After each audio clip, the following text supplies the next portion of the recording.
Hey guys, let's get more news about Steelers, but first, don't forget to subscribe and leave your like. Steelers release CB Grayland Arnold with injury settlement. The Pittsburgh Steelers have released CB Grayland Arnold from injured reserve with an injury settlement, per the NFL transaction sheet. Grayland Arnold suffered a calf injury during the team's final training camp practice. He was injured making a block on a kick return. Despite trying to push through the pain, trainers pulled Arnold out after the next rep. He walked off the field and onto a cart, driven back to the team facility. Pittsburgh placed Arnold on injured reserve on Thursday. Now, with an injury settlement, he'll work to get healthy and catch on with the team later this season. A veteran corner, Arnold was competing for the Steelers' starting slot job. After recovering from a separate mid-camp injury, Arnold received first-team slot reps over the team's final few training camp sessions. He was pushing UDFA Beanie Bishop for the starting role.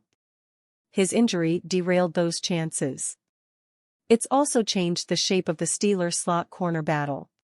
Pittsburgh has used 3 different corners in the slot this summer: Thomas Graham Jr., Bishop, and Arnold. Arnold is out of the running, and Bishop missed the Buffalo Bills game with a minor injury, although he's expected to play in Saturday's finale against the Detroit Lions. Only Graham has remained healthy throughout the summer, leading defensive coordinator Terrell Austin to quip about the team's lack of options. Arnold has appeared in 26 games, making 1 official start. The only 2 players on the Steelers' IR list are OLB David Perales, knee, and OL Nate Herbig, left shoulder. Pittsburgh reached injury settlements with 3 players yesterday in CB Kalen Barnes, WR Tarek Black, and S. Nate Meadors. Former Pittsburgh Steelers quarterback Kenny Pickett is starting with a rocky start with the Philadelphia Eagles. Pickett has tapered off in recent weeks after reportedly impressing early on with the team in OTAs and training camp. More than that, he has looked less than impressive in the 2 preseason games the Eagles have played in thus far. Pickett started against the New England Patriots and finished 11 of 13 for just 67 yards.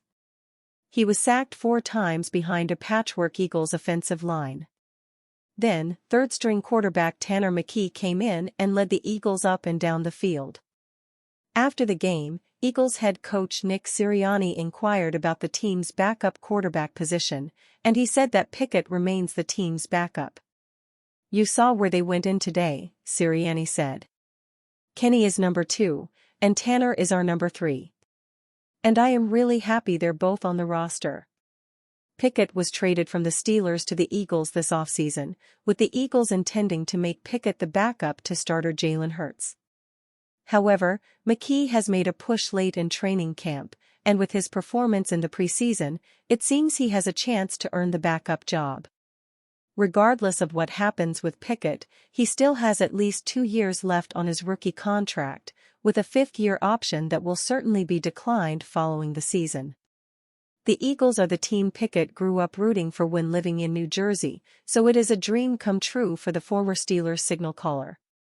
He must play better in the last preseason game to lock down that QB2 job. J.J. Watt makes surprise visit to Pittsburgh Steelers facility. J.J. Watt, former NFL defensive end and brother of T.J. Watt, visited the Pittsburgh Steelers facility on Monday. Last year, Mike Tomlin declared to Watt that he was welcome at the UPMC Rooney Sports Complex at any time. Watt visited infrequently last season but made a stop on Monday to see how things were going on inside the building. Watt retired following the 2022 season but has reportedly kept the weight on just in case anyone calls with the right opportunity for him. TJ has often alluded to the fact that JJ's playing career might be over, but he is always the little bird in his ear trying to convince him to make one last run. JJ might be retired, but TJ did say at training camp that JJ is always heavily involved and interested. "You'd have to ask him that, but I know he's staying in shape," TJ Watt said. "We talked again last night. I'm always sending him film, he's always wanting to see film, and he's always trying to correct me and help me become a better pass rusher and stuff. So, he definitely is still interested. I don't know how real all that conversation is, you'd have to have that with him, but who knows? Even during the 2023 season, JJ admitted to watching the Steelers and the Houston Texans in case they came calling for assistance. I definitely was monitoring the Steelers and Texans situations, but it never escalated to any sort of actual potential, JJ Watt said. It would have been an absolute dream come true. To play with my brother would have been great. It's just, realistically, they were all set. They've got great players. For now, JJ is just a friendly visitor in the media whose brother happens to be the best player on the team. Yet, the door is not completely shut on JJ possibly making a return based on previous comments. Steelers scared off Brandon Aiyuk with unsatisfying lowball contract offer. The Brandon Aiyuk trade saga is beyond tiresome at this point. Dating back to early in the offseason, the Pittsburgh Steelers were frequently linked as a trade partner with the San Francisco 49ers for the talented wide receiver. On August 13, NFL Network's Ian Rappaport reported that a trade between the Steelers and 49ers was in place which would have sent Aiyuk to Pittsburgh. The only thing we were waiting for was the final sign-off from the 49ers. This never happened and Aiyuk remains in San Francisco. The question quickly became, why didn't the 49ers pull the trigger?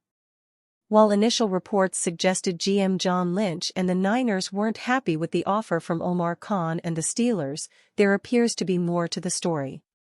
On August 19, Albert Breer of Sports Illustrated reported that Aiyuk brushed off the contract offer the Steelers had on the table if they were able to pull off the trade. According to Breer, the Steelers were willing to offer Aiyuk less than $28 million per season in new annual earnings on his next contract. This slap in the face pushed Aiyuk back to negotiating with his current team. While the latest report makes it seem like the Brandon Aiyuk trade drama could be coming to an end soon, we shouldn't assume it's over yet. If this whole situation has taught us something, it's how quickly the tides can change when it comes to trade negotiations.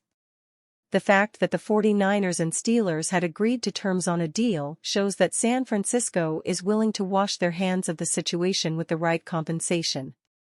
If Aiyuk goes crawling back to his current team but the Niners are unwilling to budge on their contract offer, maybe this trade gets done after all, and Aiyuk would be willing to take a bit under market value for a fresh start. It's also possible that Khan and the Steelers front office could up their offer. Jerry Dulac of the Pittsburgh Post-Gazette has been adamant that Pittsburgh does not want to include a player in this deal, only draft capital. But if they get desperate enough for a number one wide receiver, it's possible they could change their minds. Until Brandon Aiyuk signs a contract extension with the 49ers or is traded to another team, the Pittsburgh Steelers aren't finished with the trade drama, whether we like it or not. And you, fan? What do you think of the situation of Brandon Aiyuk? Leave your opinion in the comments.